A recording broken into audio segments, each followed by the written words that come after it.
Hello friends, how are you? In previous lecture, we discussed about pre-fertilization, events which takes place in sexual reproduction. In today's lecture, we are going to discuss about fertilization and post-fertilization. And with this discussion, there is end of chapter 1. Now, what is fertilization?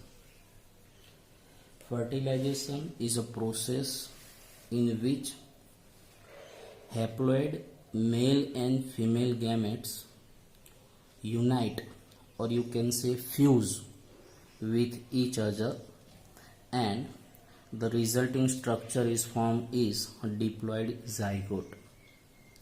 Once again, listen to carefully.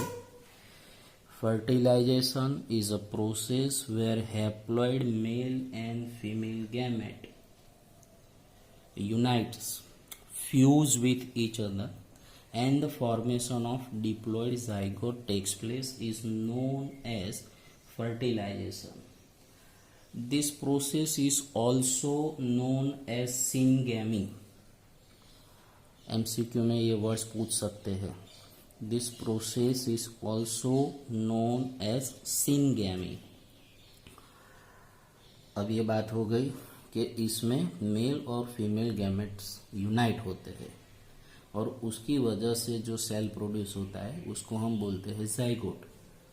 ये zygote जो है then ultimately convert into a adult, और you can say in organism. क्या ऐसा कोई process है जहां without union of male और female, without union of male female gametes में से आइदर मेल या फीमेल में एक ही गैमेट में से कोई ऑर्गेनिज्म डेवलप होता है? चैप्टर नंबर 2 में इसके बारे में हम डिस्कस करेंगे, पर उसका लिए वर्ड्स है पार्थेनोजेनेसिस और यू कैन से पार्थेनोकार्पी. प्लांट्स के लिए हम यूज करते हैं ये words parthenocarpy. In this process organism is developed from female gametes. Female gametes goes under development to produce a organism. Various examples here we have like rotifers, honeybee, etc. याद रखिएगा ये words parthenogenesis. Now fertilisation जो है, syngamy जो है, usually we can divide into two, that is one is internal and external. बराबर ये words दिख नहीं रहा है, आप वर्ड्स सुनिए. External, internal. अब एक्सटर्नल फर्टिलाइजेशन किसको बोलते हैं?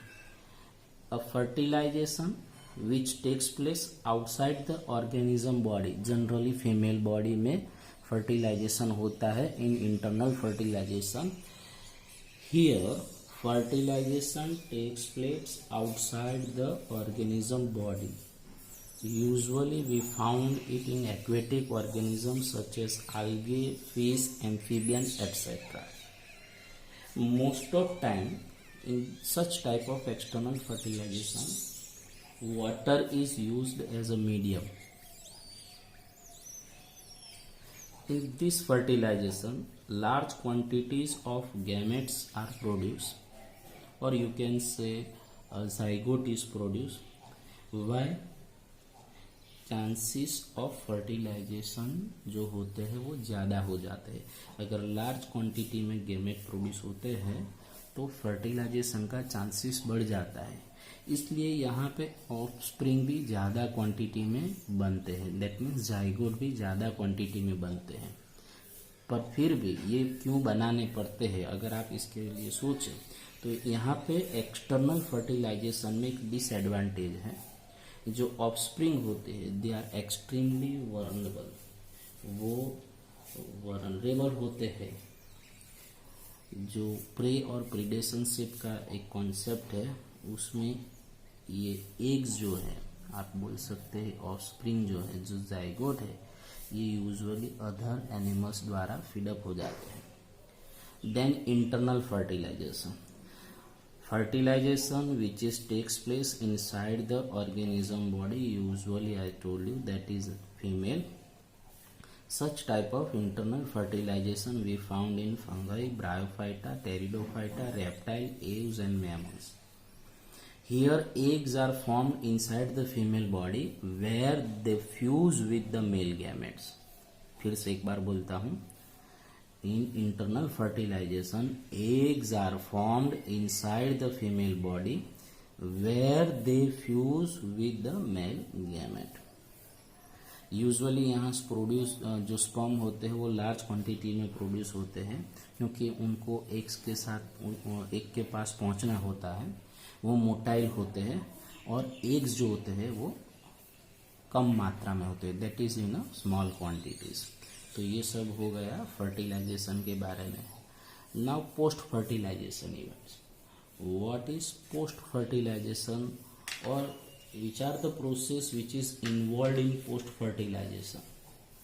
तो बराबर ध्यान से मैं क्या बोलता हूँ आप सुनिए।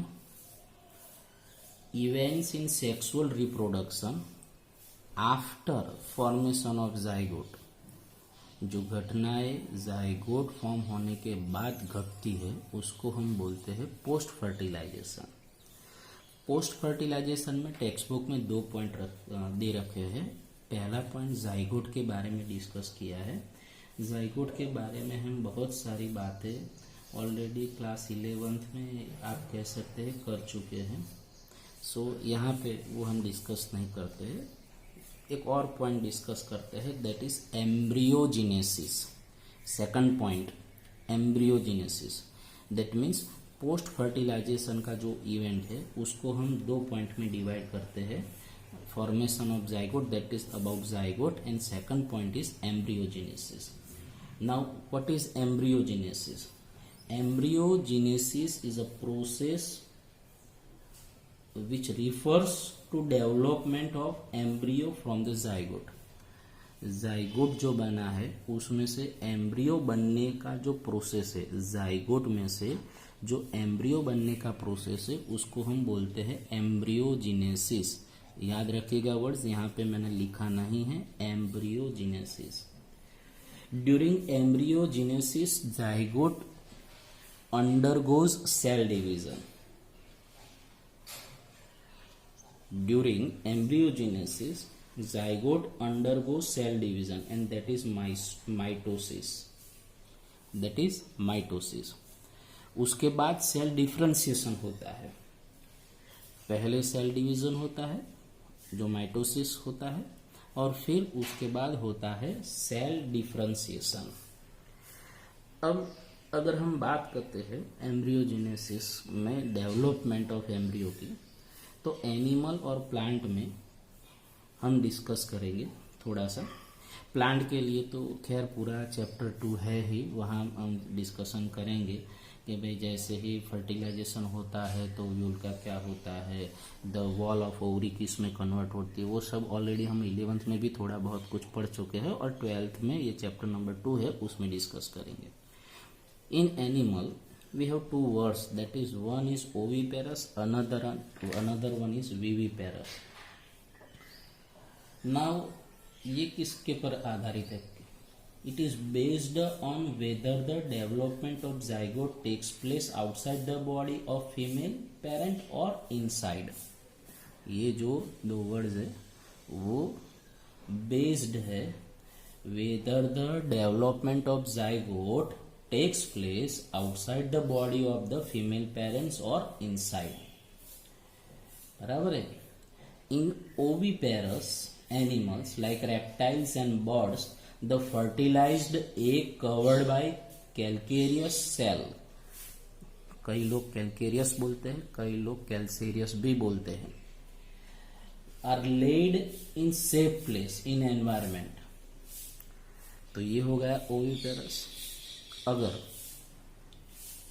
सुनिएगा बराबर, अगर जाइगोट का डेवलपमेंट, अगर एम्ब्रियो का डेवलपमेंट फीमेल की बॉडी के अंदर होता है और यंग वंस ही सीधे प्रोड्यूस होते हैं, तो उसको हम बोलते हैं viviparous organism such as mammals. Particularly अगर हम बात करें तो ह्यूमन में ऐसा ही पाया जाता है। So that is all with this sexual reproduction and chapter 1 is over. I hope now the topic is very much clear to you. जैसा ये टॉपिक हमने डिस्कस किया है, टेक्स्ट बुक का यूज़ करके आप उसकी नोट्स बनाइए, अच्छे से नोट प्रिपेयर कीजिए और उस हिसाब से जो इसमें एग्जाम्पल्स आते हैं वो सब प्रिपेयर कीजिए। वो एमसीक्यू में आ सकते हैं। ऐसे जो पॉइंट्स है external fertilisation, internal fertilisation, previously we discuss something about pre fertilisation में गैमेटोजेनेसिस, वो सभी आपको शॉर्ट नोट के तौर पर भी पूछ सकते हैं। तो प्लीज़ प्रिपेयर कीजिएगा। नेक्स्ट टाइम मिलते हैं। Till then bye bye, see you.